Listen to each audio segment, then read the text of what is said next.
ഉണ്ടാക്കുന്ന ഓരോ കേക്ക് എനിക്ക് ഭയങ്കര സ്പെഷ്യലാണ്. കാരണം അത്രയും കെയർഫുള്ളായിട്ടാണ് ഞാൻ ഉണ്ടാക്കുന്നത്. ഞാനിങ്ങനെ ബേക്കിംഗ് സ്റ്റാർട്ട് ചെയ്തത് മുതൽ എല്ലാ കേക്ക് ഉണ്ടാക്കുമ്പോഴും കർത്താവേ ശരിയാക്കി തരണേ എന്ന് പറഞ്ഞിട്ടാണ് ഞാൻ ഉണ്ടാക്കുന്നത്. അങ്ങനെ കൊടുത്തിട്ടുള്ള എല്ലാ കേക്കുകൾക്കും നല്ല ഫീഡ്ബാക്കാണ് ഇത് കഴിച്ച് നോക്കിയിട്ട് എല്ലാവരും തന്നിട്ടുള്ളത്. നമ്മൾ എത്ര അടിപൊളിയായിട്ട് ചെയ്താലും അതിന്ന് എവിടെന്നെങ്കിലും ഒരു നെഗറ്റീവ് കണ്ടുപിടിച്ച് നമ്മളെ ഡീമോട്ടിവേറ്റ് ചെയ്യുന്ന ചില ആൾക്കാരൊക്കെ ഉണ്ട്.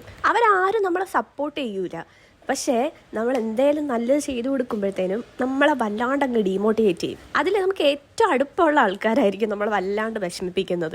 ഇത് ലാസ്റ്റ് ഇട്ട വീഡിയോ എൻ്റെ ഫൈനൽ ഡെക്കറേഷൻ ആണ്. ഇത് ഞാൻ രാവിലെ തന്നെ എണീറ്റ് ഫൈനൽ കോട്ടൊക്കെ ചെയ്ത് വെച്ചിട്ടുണ്ടായിരുന്നു. 6 ലെയേഴ്സ് വരുന്ന ഒരു ടോൾ കേക്ക് ആയിരുന്നു. എനിക്ക് ടോൾ കേക്ക് ചെയ്യുമ്പോൾ വല്ലാത്ത ടെൻഷനാണ്, എങ്ങാനും പാളിപ്പോയാലോ ചരിഞ്ഞു പോയാലോ എന്നൊക്കെ കരുതിയിട്ട്. പക്ഷെ ഇത് നല്ല രീതിക്ക് വന്നിട്ടുണ്ടായിരുന്നു ബൈ ഗോഡ്സ് ഗ്രേസ്. ഫോണ്ടൻ വർക്ക്സ് ചെയ്യാൻ വേണ്ടിയിട്ട് എനിക്ക് വലിയ ധൈര്യമൊന്നും ഇല്ലാത്തത് കൊണ്ട് ഞാൻ ഈ ഷെൽസ് ഒക്കെ വൈറ്റ് ചോക്ലേറ്റിൽ ചെയ്തെടുത്തത്.